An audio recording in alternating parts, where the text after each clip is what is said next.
And I just want to go ahead and welcome our speakers for this webinar. We've got Kevin Jesselneck, our General Counsel, and we've also got Jess Sterling, our Technical Program Director. So I guess with that, y'all can go ahead and take it away.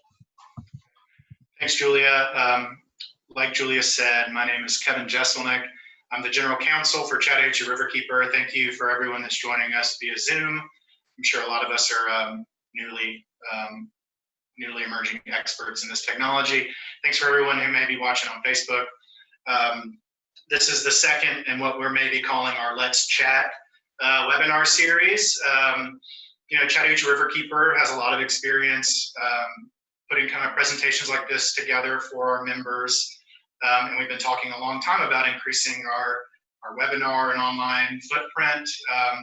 And the COVID-19 pandemic is an opportunity to do that, to reach more of our members, reach people in our basin, and talk about all the work we do so you can understand it better. I hope everyone is healthy and safe. These are unprecedented times, but Chattahoochee Riverkeeper has the privilege of being well-established and healthy nonprofit, and our work, we think, is more critical than ever right now because everyone needs clean water. I hope you're washing your hands, a couple dozen times a day, and you need clean water for that and so many other important functions and practices right now. And so we're working remotely from home, as you can see, but working very hard to fulfill our mission to conserve and protect the Chattahoochee River. I'm the General Counsel. I work, my general goal is to support our Executive Director, Julia Cohen, and our Riverkeeper and Lead Advocate, Jason Ulseth, but I also do a lot of work with Jess, our Technical Programs Director, on a program I'm going to talk about today, which is our Clean Water Act Compliance Program. I'm going to share my screen and get started with the presentation now. Jess is going to take us through some case studies later. I'm going to start with a little bit of information about Chattahoochee Riverkeeper, a little bit of background on what the Clean Water Act is, and she's going to talk about how we've used it on some cases, some sites in our basin. And then I'm going to talk about an important thing that's happening right now. That's the potential rollback of really important elements of the Clean Water Act by the current federal administration and EPA, the Environmental Protection Agency. A couple acronyms, I'll try not to use too many. Chattahoochee Riverkeeper, CRK, and then Clean Water Act, CWA, I may say. I think I have a few more that I'll save for later, but I'm going to keep this as simple as I can. If you want to raise your hand or chat at the bottom of your Zoom window, if you go to the bottom, you can see a button that says Participants. If you click on that and open it, it opens a list of everyone that is participating. And at the bottom right-hand corner of that is an option to raise your hand. It basically just lets us know that you may have a question. You can also go to the button next to that, which says Chat. You can type in your question. We're going to save 10 or 15 minutes at the end of this to answer questions. Everyone's muted for now while we go through the presentation, but we want to be able to leave time to talk with you at the end of the presentation.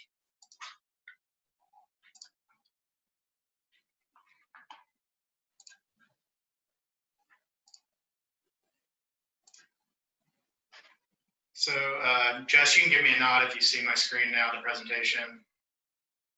You don't see it? You do see it. There we go. Okay, everybody. So this is just a brief introduction to the Clean Water Act and how the Chattahoochee Riverkeeper uses it. First off, Chattahoochee Riverkeeper is a nonprofit based in Atlanta whose mission, our mission is to conserve and protect the Chattahoochee River, which you see here. It's the blue watershed that starts in North Georgia near Helen and runs down through Atlanta to the Alabama border, down past Columbus, and all the way to Lake Seminole at the Florida line. We're part of the ACF Basin, that's the Apalachicola, Chattahoochee, and Flint basins.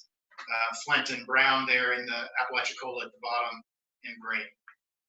We were established in 1994. We're the 11th licensed waterkeeper group. There are now, I think, approximately 350 all over the world.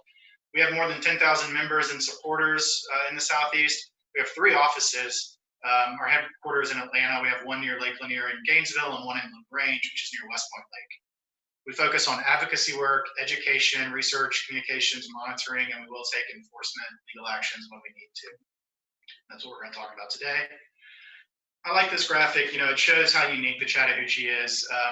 we have 5 million people who rely on the Chattahoochee for clean drinking water and all the other purposes for which you need water right in the metro Atlanta area, which is located very high up in the watershed near the headwaters, which is really unique to have what is the 9th largest metropolitan area in the country situated so high up on a river system, but can put a lot of strain on the headwaters and the water supply reservoir near the headwaters, which is our Lake Lanier. The Clean Water Act is an important piece of legislation that we use in a number of different ways. I'm going to give you a little background about it, why it was needed. Water quality regulations at the federal level were very slapshot and kind of disorganized throughout the 1900s, and it led to a lot of pollution issues where there were it was left to the states to regulate kind of industrial wastewater and public wastewater treatment systems, and it led to a lot of pollution. This is the Cuyahoga River, which frequently caught on fire throughout the 1960s. That and the Love Canal were certain well-known examples that were cited as the reason to create the Clean Water Act. It was created in 1972. It created the EPA, the Environmental Protection Agency, and it evolved over the next 20 years with a number of critical amendments. The main pieces that Chattahoochee Riverkeeper uses is the citizen suit provision that allows us to step into the shoes of the Department of Justice and the EPA when they fail to act to regulate polluters or take enforcement actions that we believe are important. And we use what's another acronym here, the NPDES permit program that stands for National Pollutant Discharge and Elimination System. The main takeaway there is it creates a body of permits that address wastewater and stormwater pollution issues that we're concerned with. This was a bipartisan effort. These are some quotes I like to read from a Republican and a Democratic senator when this was created in October of 1972. I'm going to leave it to you to look at them. We're going to record this and share. We're also just going to send you a copy of the presentation later. The main takeaway is this was very heavily bipartisan. In fact, in October of 1972, this passed both chambers of Congress and was vetoed by President Richard Nixon at the time. And what happened the next day was that the Senate and House of Representatives reconvened and overrode that veto overwhelmingly. The Senate overrode that 52-12, and when it got to the House, it was 247-23. So really unique. You can't really imagine that happening in these current times, or really any time in the past, maybe 10 or 15 years. But in the 1970s, it was absolutely understood that we needed to create a federal scheme for protecting water quality. The president's concern was costs, which we hear all the time. But as you can see in these quotes, the Congress believed that wasn't a strong enough concern to weigh against protecting clean water. So the primary objective of the Clean Water Act, it says it right there in the originating language, is to restore and maintain the chemical, physical, and biological integrity of the nation's waters. They set goals. These are very lofty goals to eliminate the discharge of pollutants to all surface waters and to create all waters that are fishable and swimmable. We're still working on that. The main language that we use in the Clean Water Act is quoted right here. It made it illegal to discharge any pollutant from a point source into navigable waters unless you had a permit. So that permit program is what we use day in and day out at Chattahoochee Riverkeeper to review private and public water dischargers and make sure they're complying with the law. I'm not going to go through these, but if you have questions later, we can talk about this definition. We're going to talk about navigable waters later. So the CWA has been and is still an enormous success. There's continuing issues, though, that we're always dealing with. 40% of the waters are still too degraded to be swimmable or fishable, even though the goal in 1972 was 100% coverage. It's not there yet. The scope of navigable waters, which are defined as waters in the United States, are still being debated and litigated to this day. We're going to talk about that at the end of the presentation as well. That is a constant debate and subject of dispute, and the way it's defined directly implicates how many waterways are protected by the Clean Water Act and can be kind of better protected by groups like us when the federal government or the state agencies fail. The current administration is rolling out some bad changes to the definition of waters in the United States that we are concerned about and focused on that are occurring right now. Why do we still need the Clean Water Act? Well, I said 40% of waterways are still impaired, and we still have issues popping up all over the country in our watershed and others. This is an industrial wastewater spill, actually not in Utoy Creek, but near Utoy Creek in South Fulton County that occurred in 2017. Sorry for my typos, but this occurred right into the Chattahoochee River. We have a boat in the river right there taking that photo from a small tributary that feeds into the Chattahoochee. That is a beverage company, and some of the mix that they use to create Hawaiian Punch or some beverage like that was discharging from a broken pipe that was supposed to go to a treatment plant, and it was running straight into the river. So that's some sort of beverage material, not anything more horrifying than that, but it was a stark piece of evidence of pollution. Going outside of the Chattahoochee and down south in Georgia, we have the Altamaha River. This is in Jessup, Georgia, Wayne County. And this is the Rainier discharge. I think you can see this inky black discharge in the river. This was taken during Paddle Georgia that Georgia River Network puts on every year. In 2015, that's a pulp mill that hasn't really updated its treatment technology for its wastewater in the past, 50 years. They've made some upgrades, but nowhere near what they need to be for a number of reasons. They have a weak Clean Water Act permit, and the State Environmental Protection Division hasn't really forced them to modernize their treatment. But this is a beautiful stretch of the Altamaha that has this inky black discharge from the pulp textile mill every day, and it's very, very stinky and just discolors the river for a mile or two at least downstream of the discharge every day. These are things that we need the Clean Water Act to remedy, and we need the Clean Water Act to be stronger so that we can really make changes and kind of improve these problems. So how do we use the Clean Water Act to address these pollution issues? So if the EPA and the Department of Justice are doing their job, it's through administrative orders and compliance orders, enforcement actions by the agency itself, and fines by the Department of Justice and EPA that are paid to the federal U.S. Treasury. Those fines are significant if levied in full. They can be $52,000 per day per violation. So you could have a violator with 3 violations every single day for years. So it's $150,000 a day, every day that they're violating. And you can extrapolate that over 100 days, 200 days, 300 days. And the potential fines allowed in the law are significant. When the state or federal agencies fail to take action, we can use that citizen suit provision. And Chattahoochee Riverkeeper is one of those nonprofits that is not afraid to do this. We seek to find collaborative remedies. We seek to work with potential polluters or violators of the laws whenever we can. We always reach out proactively, offer the olive branch first. We don't want to rush to court. We never do rush to court, but we do have the resources. We are blessed to be a nonprofit that can take action under the Clean Water Act when we need to. There's also the potential for criminal liability under the Clean Water Act. There was a Cobb County facility, Apollo Industries, that had a highly toxic carburetor cleaning material in a tank outside. This was in 2017, I believe. And something happened in this large tank, and they released hundreds, thousands of gallons of this carburetor cleaner into Nickajack Creek, which is a tributary of the Chattahoochee and Cobb County.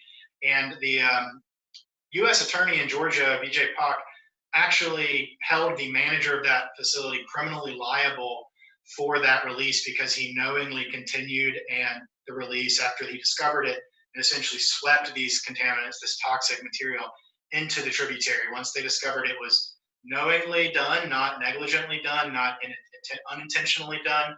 They issued a criminal case against him, and he's being fined and could face jail time.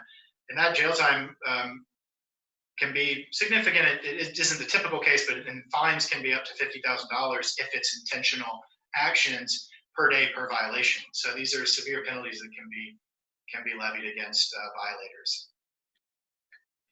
So, like I said, there's this NPDES permit program. It's a primary tool that we use to address wastewater and stormwater problems. It requires a permit for anyone who discharges pollutants into waters of the United States, into those navigable waters. It works really well because it creates this permit that any discharger of wastewater or stormwater has to apply for. And then for wastewater, typically, it has these effluent limits, meaning you cannot discharge more than X amount of fecal coliform bacteria or ammonia or some other contaminant. And they have to, the permittee themselves, the industry or public treatment system has to do daily sampling and monthly reporting to the agency of those effluent limits. So they're self-reporting this data, and a group like Chattahoochee Riverkeeper can go behind them and check those reports and see if they are staying in compliance or violating the Clean Water Act by exceeding their permit limits. And when they are exceeding, if it's a significant exceedance that's happening over many months, if it's of a contaminant of concern that we're really worried about, we'll reach out to them and see what work they're doing to improve this problem. And if there's not a lot of progress being made, or if there's reticence from the permittee to address the issue, that's when we call on the Clean Water Act citizen supervision to take action. The Clean Water Act powers can be delegated. What that means is the US EPA can empower a state agency to take control of the program. So the Georgia Environmental Protection Division actually manages this permitting program in Georgia.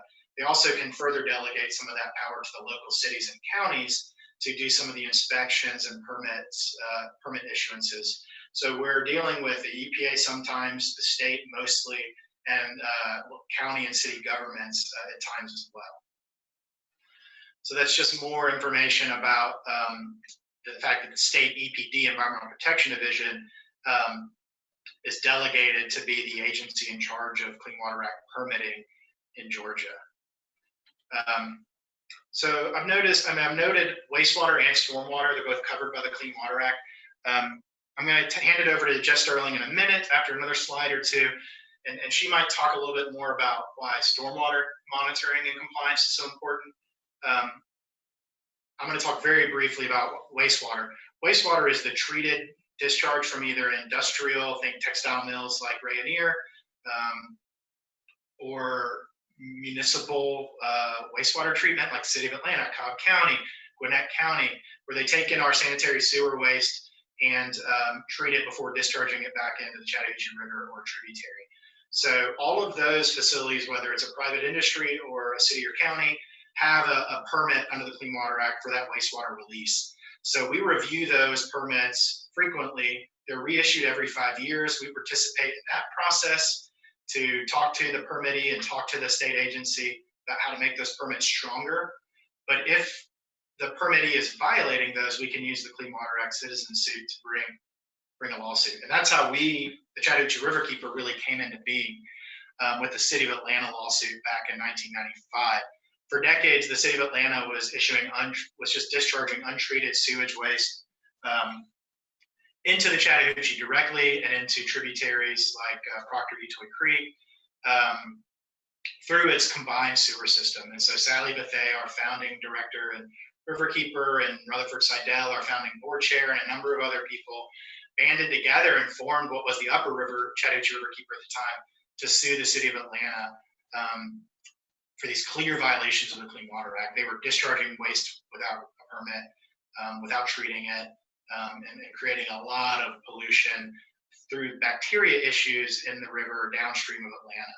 So we settled that in 1997. We've been under a consent decree since 1997. We're still under a consent decree where we're a party. So it's the EPA, the EPD, and the City of Atlanta We meet quarterly to talk about their compliance with that consent decree that was the settlement. And over time, the city's invested $2 billion to improve its combined sewer system, its sanitary sewer system, and its drinking water treatment.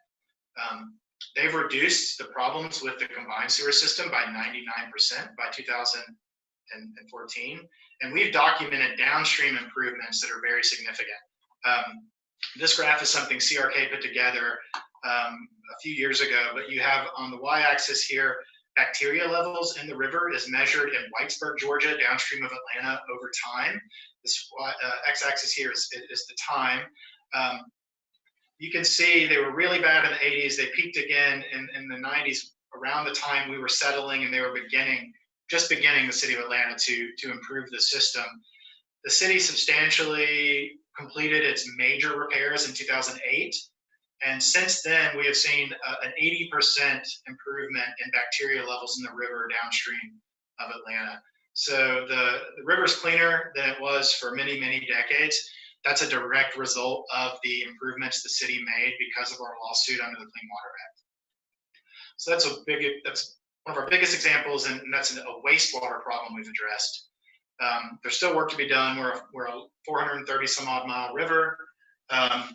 We have 176 that are still impaired for various contaminants. There's 953 miles of tributaries that feed into the Chattahoochee that are still impaired, as well as almost 40,000 acres of lakes like Lake Lanier, West Point Lake, and those farther down the river system. So, I just went over, we use the permitting program under the Clean Water Act to address wastewater discharges. We also monitor industrial facilities and construction sites to see how they manage the stormwater on their site.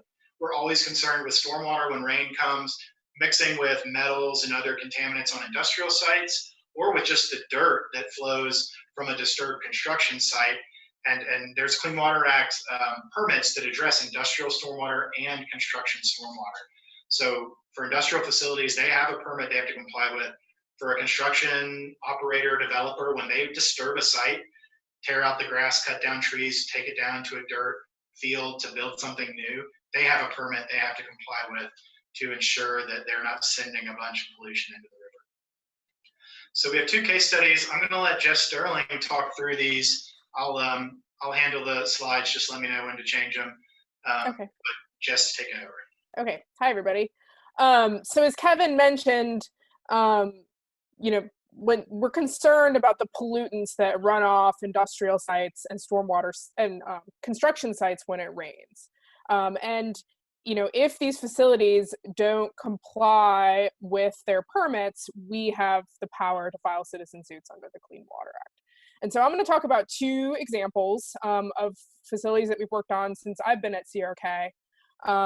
The first one is American Sealcoat Manufacturing, which was an asphalt seal coat manufacturer in Fulton County, South Fulton County, located off of Fulton Industrial Boulevard. You can go to the next slide. So this facility, we had contacted them to let them know that they didn't have an industrial stormwater permit. We had received several complaints on our hotline that the seal coat manufacturer had a bunch of pollution in a tributary to the river. And so we actually went out and investigated it, and you can see there's a picture of Jason there in the tributary that was downstream. This is on the right of way of I-20 that we were on. This is about, I don't know, maybe 800 feet from the river, and you can see all that black staining. So that's asphalt seal coat material that had run off from the site and gotten into the stream. So this is really concerning. We were tracking the case. We were trying to get meetings with the, facility operators, trying to kind of work with them to, clean up their site and get the site permitted. And then in May of 2015, Jason and I were, actually May of 2014, Jason and I were out in the field, and we actually saw this pipe here. It was a dry weather day, spewing black asphalt material out of it during dry weather. And so you can see all that staining. This had been clearly happening. So in fact, they had stormwater problems, but they also had an illicit discharge. So we ended up So go to the next slide. So we, ended up, filing a 60-day notice letter of intent to sue under the Clean Water Act. And then in that process, we actually got on site to see how bad it was. On that picture to your left, that's like a big dump pit. So they were just dumping asphalt Sealcoat material down this pit that was going off of their property. There was all the Sealcoat material staining everywhere, so you could tell where the runoff was coming from. So they just had a ton of problems on the site. There was asphalt Sealcoat material everywhere. So the next slide. And so this is asphalt Sealcoat. They were making asphalt Sealcoat and coal tar based Sealcoat. They're two different types, but they're pretty nasty. They have a lot of polyaromatic hydrocarbons in it, which are suspected human carcinogens. They're definitely toxic to aquatic life. And so we really know how bad this stuff is when it gets into our environment. So again, here, we filed a complaint in court, in federal district court. EPD was also doing some enforcement at the same time. But, the case kind of moved forward. So the next slide. As a part of, as we were kind of building the case and going through the case, we actually got on site to do some sampling. And so we hired a consultant that actually went out and did some sampling of the soils. And so it doesn't really matter what these things are, but they're a bunch of polyaromatic hydrocarbons that we were finding all the way down 10 inches into the sediment. So this stuff was everywhere in the stream. The short story is that, the owner of the company left town. There was a civil penalty of $10 million against the defendant. The last we heard, the Department of Justice was still trying to collect that $10 million. We don't really know what happened, but there's definitely, I don't think they would be coming back to do business in Georgia again. What we ended up doing, we were still left, even after this happened, we don't get that $10 million. We were still left with a polluted site and a bunch of attorney's fees. So we ended up working with the actual property owner. So American Sealcoat was actually leasing the property. The property owner actually stepped up and did the right thing. They did $5,000 in remediation work. They excavated all the contaminated soil, did a complete restoration, and then they did something. They put money for supplemental environmental projects. So these are projects, yeah.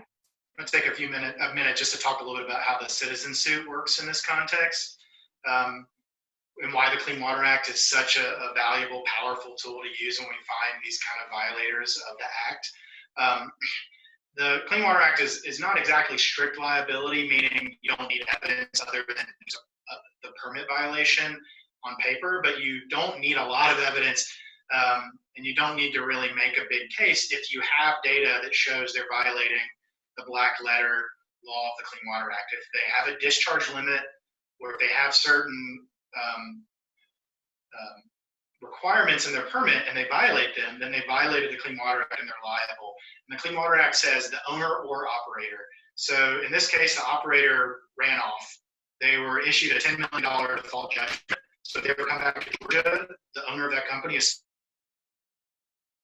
or if the Department of Justice can somehow chase him back to Albany, New York, where he's from, and that money works. The judgment from federal court or from an agency in the Department of Justice, actually the U.S. Treasury, if you can negotiate a settlement, which we eventually did with the owner of the site, who's still liable under the Clean Water Act, you can settle outside of court. The first goal is always compliance. Get the site in compliance, get the pollution cleaned up. Then we can get our attorney's fees paid back. We were lucky to have really powerful attorneys from Smith, Campbell, and Russell in Atlanta who represent us pro bono frequently, but can often recover their fees in a winning case. And we bring very strong cases that allow them to recover their fees. But also what you can do with these supplemental environmental projects which have real value to the watershed, because in lieu of paying a penalty to the department, to the U.S. Treasury, you can do this supplemental environmental project where you pour money into other groups, not Chattahoochee Riverkeeper, but other groups who are working to clean up our watershed.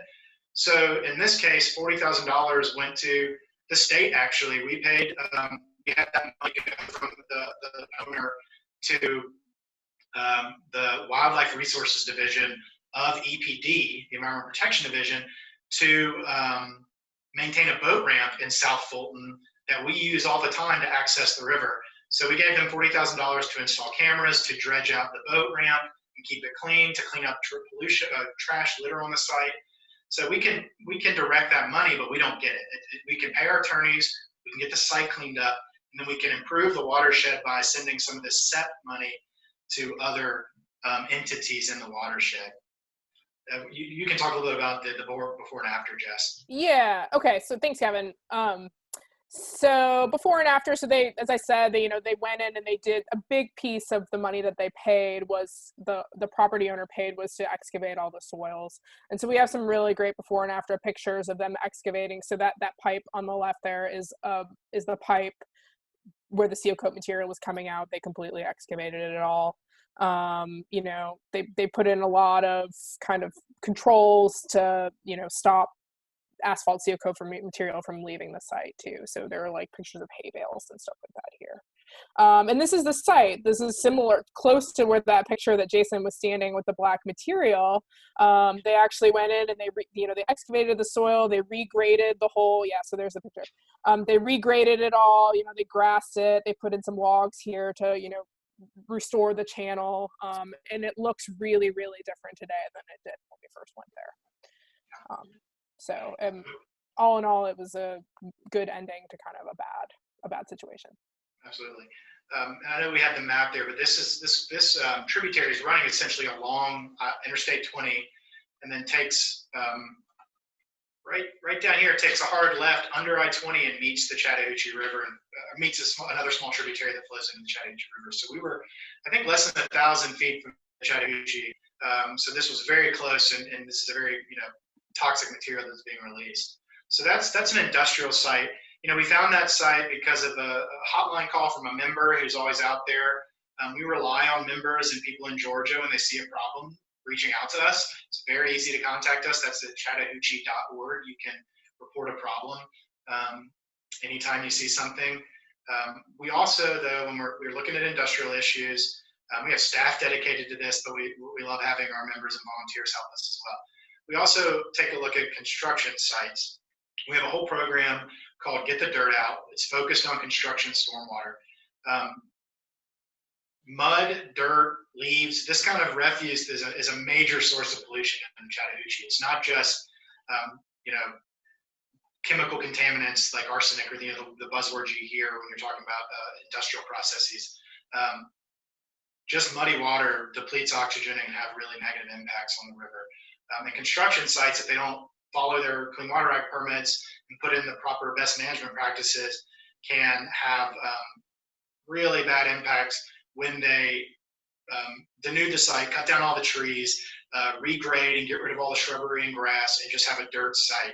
And so this is an example I'm going to let Jess take you through, but there is a separate construction stormwater permit that we rely on to monitor these sites. And we rely on volunteers, members, hotline calls, and we have staff, Jason, our riverkeeper, Dale Caldwell up in the headwaters office in Gainesville, he runs that office.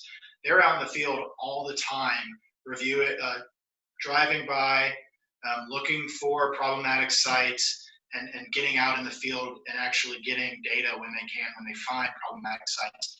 We're doing this a little less now because of the shelter-in-place orders, but we are still doing some limited field work. I want you to know that Chattahoochee still fulfilling its mission in one-person teams, socially distancing requirements always followed, but we have reviewed all the shelter-in-place orders and are doing some very limited field work to make sure the water was protected.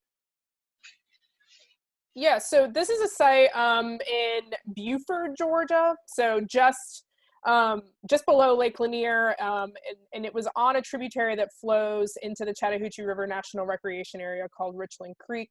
So this was a borrow pit, so they were taking the dirt for other construction projects. And then, and it had been in existence for maybe, 7 or 8 years as a borrow pit. Then one day they decided to open it up, and they, completely cleared everything off of all the trees off the site. It was a 60+ acre site.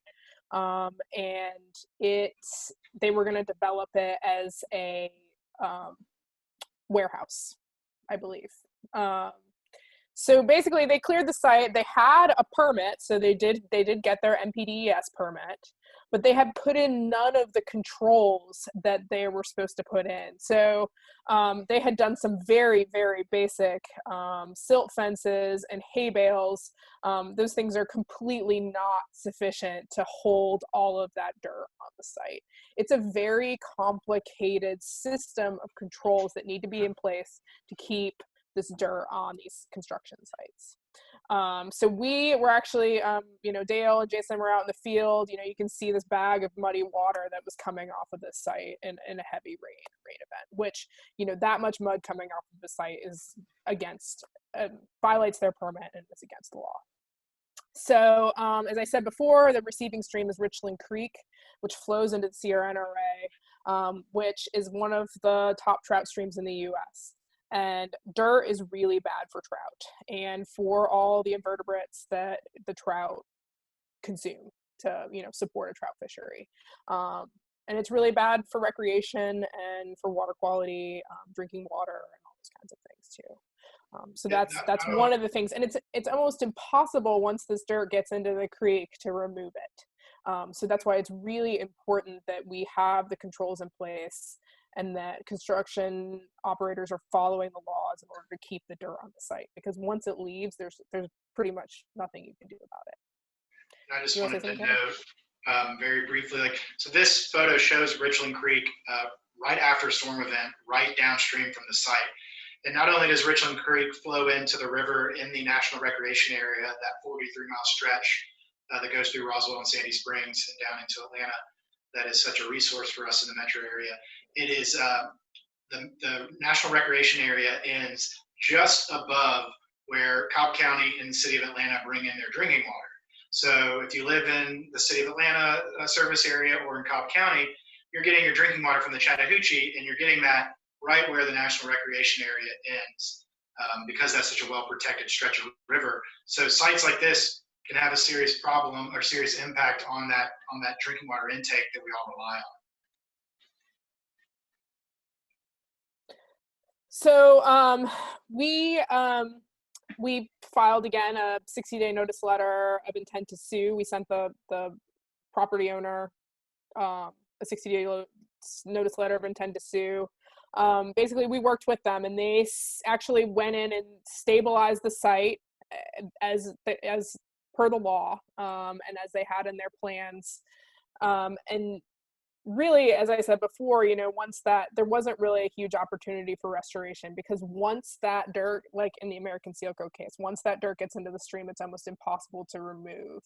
And just due to the size of the site and the damage, they actually paid $265,000 in supplemental environmental projects.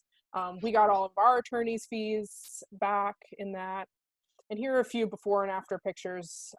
You can see the site stabilized. I believe they ended up not developing it and actually sold the site. And I'm not sure if Kevin, do you know if there's activity on the site now? There's like a 600,000 square foot distribution warehouse on site now. Okay. But the new owners, we monitored them pretty closely, and they took pretty good care of the site while they finished the development. Yeah. So in our negotiation process, we got several site visits to go out there. We got to make recommendations about best management practices that were put on the site to control the runoff going forward. It's a very different. I don't know if you want to talk a little bit, say one word about kind of the comparison between American Sealcoat, where we're actually filing in court and it moves a lot further and it's much more expensive. Yes. This was actually, the way it should be done. Right. In some ways, Yeah, the American Sealcoat case was an open and shut case, but because we had a operator that ran off and an owner that had to get up to speed with the issues, we racked up almost $300,000 in attorney's fees that eventually were paid. We were able to reimburse our attorney, outside counsel, for his work. This case was a more sophisticated owner who acted a little more quickly. We had some problems with the operators on site, but the owner was hands-on and addressed the issues. I think attorney's fees were less than $80,000. So those were lower, but because of the size of the site and the amount of money that left, we pushed for a very sizable supplemental environmental project payout that we were able to distribute to 4 different groups that do work in the Chattahoochee River watershed to keep it clean. So we get to kind of decide where that money goes. The defendant can ultimately say yes or no, but we make the proposal and can put pressure on them, and we make sure it goes to groups that really make an impact in our watershed. So those are just some hands-on, on the ground examples of how we work in the field. We use Google Maps and a sophisticated GIS map in our office to survey sites. We get out in our vehicles and we drive around construction sites and look for problems. We get out and create and confirm that there's violations and water quality impacts before we take any further steps. Then we work with the operators and we try to achieve compliance without any reference to the Clean Water Act, really. If we can't, then we will file a citizen suit. Like the Liberty Industrial Park case, we can sometimes get this settled without even having to file the complaint. Sometimes we can file the complaint and then get it settled without really incurring too much litigation, time, and expense. And sometimes we have to get into filing briefs and doing depositions and showing up in court to argue over those briefs. It's just a spectrum of kind of the stubbornness of the potential defendants. So the Clean Water Act's the tool, and the Clean Water Act is under attack.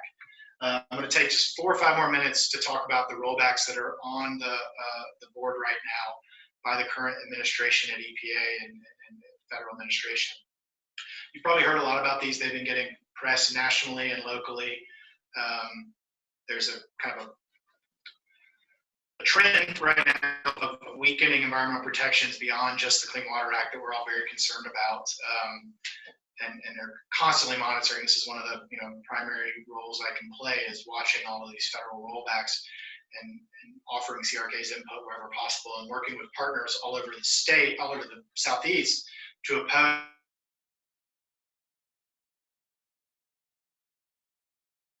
are over the waters of the United States definition. And you can see how the law can be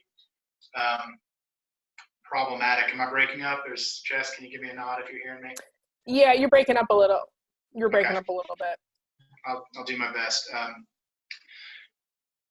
Like I said at the beginning, any pollutants to navigable waters are illegal. Navigable waters are defined as waters of the United States. That's the law for you. What does that really mean? Well, that's been in debate for 40 years now, 50 years now. The Clean Water Act only applies if you're discharging into a water of the U.S., though, so we better know what is a water of the U.S. So this is always in debate. In 2006, there was a Supreme Court case that created a significant nexus test, and that's what people at the Army Corps of Engineers and EPA have been using for 15 years now. It's case by case, it's very site specific, but it seems to work. It's just kind of onerous. In 2015, Obama's EPA created a new rule that tried to use science to clearly articulate where it could what was a water of the United States. It still left wetlands and a number of other water bodies to be case-by-case determinations, but it was rolled out with a year of comment, millions of comments, and thousands of pages of scientific data to back it up. It's been in litigation and challenged ever since it was finalized, and so it's never really been put into effect. But the current administration has been trying to eliminate it and make sure it never fully rolls into effect since they took office. So first, the current EPA tried to repeal the Clean Water Act, the 2015 Clean Water Rule, just eliminate it, take it off the board. That's being challenged by a number of people over the country. CRK is represented by the Southern Environmental Law Center in a current lawsuit against the EPA for this repeal effort. But the second step of this rollback is to replace the 2015 rule with a new, less protective clean water rule. Dirty water rule is what it really should be called. So they've attempted to repeal it. Now they're attempting to replace the 2015 rule. So our lawsuit on the repeal is currently on hold because we're waiting for the replacement rule to be finalized, and we're going to sue them over that effort. That could be in April and May. The timing is just depending on the EPA literally publishing the document in the Federal Register, and then we can, the clock begins ticking for us to file a lawsuit. Again, we'll be working with the Southern Environmental Law Center and a number of partners. But there's been over 600,000 comments on this new replacement rule. The overwhelming majority oppose this change. The way, it could really put our water resources at risk. It removes protections for headwater streams and for about 2/3 of all wetlands across the country. So headwater streams are vital resources for feeding clean water into our river system, particularly where Atlanta is located so high up the river system. And wetlands are essential, and removing protections for them mean that developers could come and fill them in and put parking lots or car dealerships or office buildings right on top of those wetlands without having to get a permit, without having to mitigate the impacts, without us having opportunities to say no, to oppose, and to try to challenge them. They would just have carte blanche to destroy and fill in wetlands or ephemeral small streams in the headwaters. So these are some very quick summaries of the rule changes. The two most important ones are what I outlined. The rule would categorically eliminate ephemeral streams from protection. Ephemeral streams are these headwater streams and other streams that are not always wet. They can be dry, but will run during rainy periods or at certain times of year. Not every ephemeral stream is protected now, and no one argues that every ephemeral stream deserves protection. I mean, we'd love to see it, but that's not what the current rule does, and not what we're attempting to do through any lobbying or anything like that at a national level. But categorically eliminating them is too big a stroke, a broad stroke that removes protections for some really critical resources. I've already kind of gone over why wetlands are so important. In coastal areas in Georgia and the Carolinas, wetlands are immensely important to water filtration and to the aquatic life and the environment, and could be unprotected. So we're very concerned about this. We commented in 2019, we're ready to engage on this at a litigation level under the Clean Water Act if we have to. The EPA's own Science Advisory Board, which is scientists that were appointed by this administration, warned that this was inconsistent with established science. There's kind of overwhelming evidence that they've gone too far with this rollback. So we have about 1249, 1250. This is the broad strokes of this rollback. The comment period closed last year. The finalization of the rule is imminent. And so we really are just at the point where we're going to have to fight over in court whether they have the legal authority to strip back protections in the way they're proposing to do it. So that's where we are with the Clean Water Act rollbacks. We're going to open it up to questions. We're going to send this presentation to everyone, and we're going to post the video of this presentation on Facebook. But here's our contact information. You're always welcome to reach out with questions. If anyone does have questions now, I'm going to unshare my screen and turn it over to Julia to kind of take control again, and we'll answer whatever questions we can.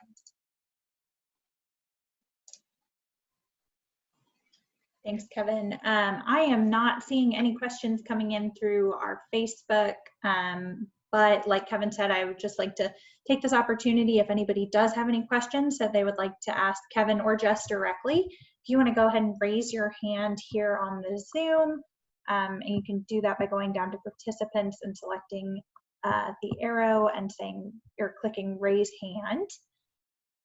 So I'll give you all a minute to do that if you're interested.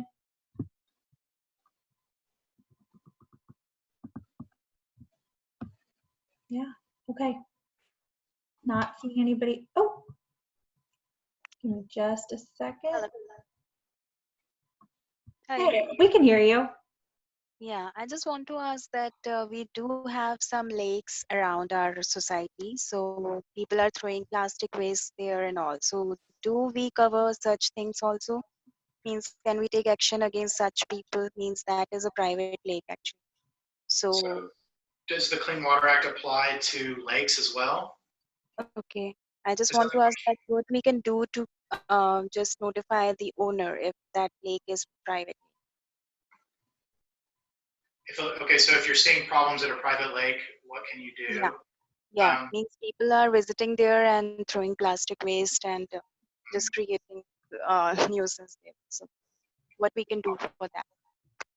I would say reach out to Jess and we can look into the location. With litter, there's not exactly like a Clean Water Act requirement for the private lake owner to, under this particular law, to get out there and keep the litter at bay. But we'd be happy to give you more guidance and to reach out to anyone that we could, either the lake owner, the property owner, or other entities in that area. So please send me or Jess an email and we'll make sure we get back with you. That's a really site-specific and kind of And property. also habitat of many birds and all. So we should cover those. I think you're breaking up just a little bit. Please just give us an email and we'll see how we can help them. Emily, I see your question. Kevin, if I could, I'm going to go ahead and read that question out loud so that anybody on Facebook that's listening can hear it as well, if that's okay.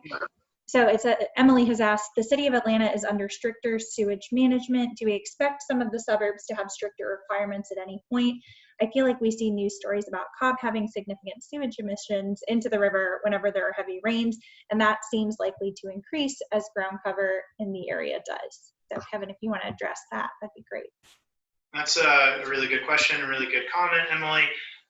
As we have more impermeable surfaces, less natural surfaces, and more buildings, parking lots, roadways, we do have more pollution from rainwater. And that can cause, because of old pipes with breaks in them or manholes that can flood because of this extra flow, it can create more overflows in sanitary sewer system. So it's all interconnected, even though it's not supposed to be.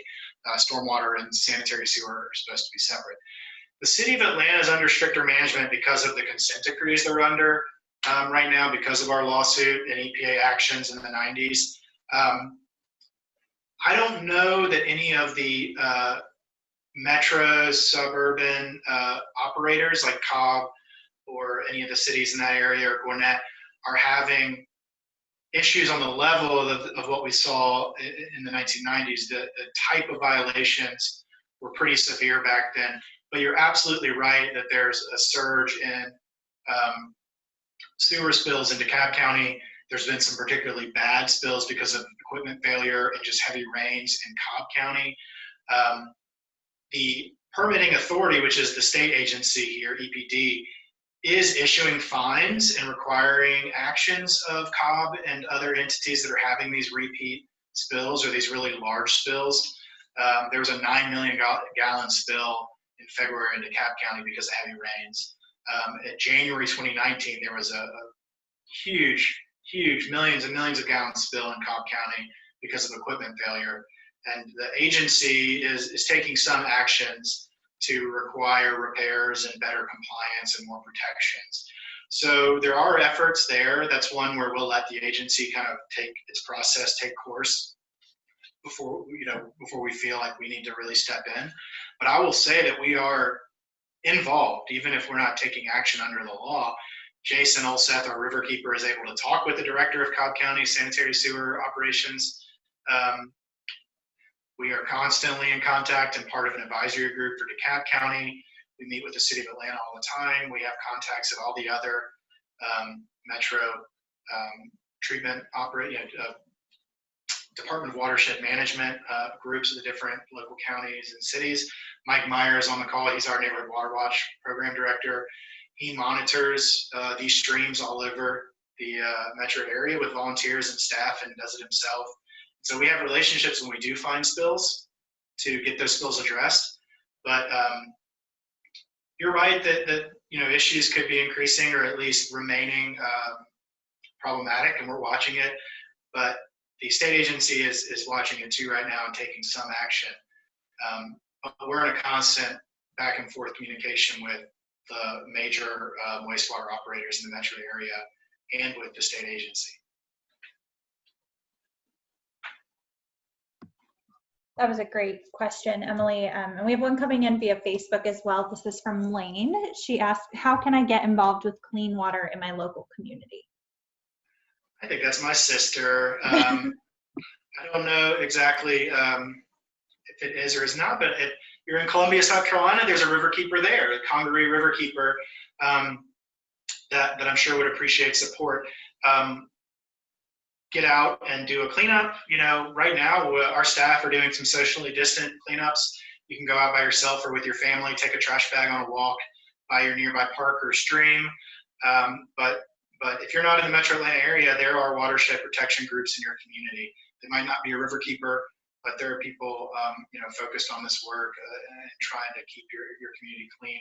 If you are in the metro area and you are not a member or haven't, you know, supported CRK, I know these are crazy times, but if you can, you know, a donation to CRK goes a very long way. We're an incredibly efficient staff. We've been the highest rated in the top echelon of Charity Navigator for 13 years straight.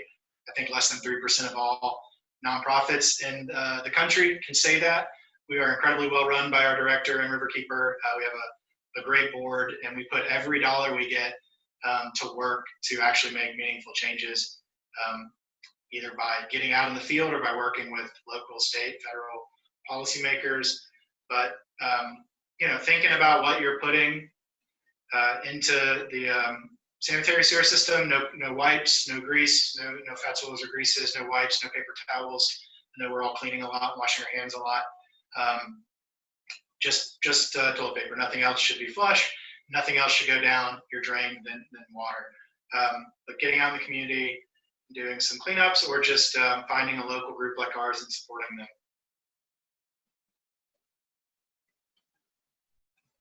Awesome. So I'm not seeing any other questions come in, but I'm going to go ahead and put some information up on the screen. That is our website right there, chattahoochee.org. So if after we wrap this webinar up, if there are any other questions, feel free to visit our website. We have a contact form up there, as well as all of the email addresses of everybody on staff. You know, we are going to send out not only the slideshow used during this webinar, but also a video of the entire webinar available to rewatch whenever you feel like it. We're going to send that to everybody that registered for the Zoom webinar later on today. So unless anybody has any other questions, I think we're good to go ahead and wrap it up. So thank you, Kevin and Jess, for presenting on such an important topic, and thank you to everyone who joined us. Thanks, everybody. Stay healthy, stay safe.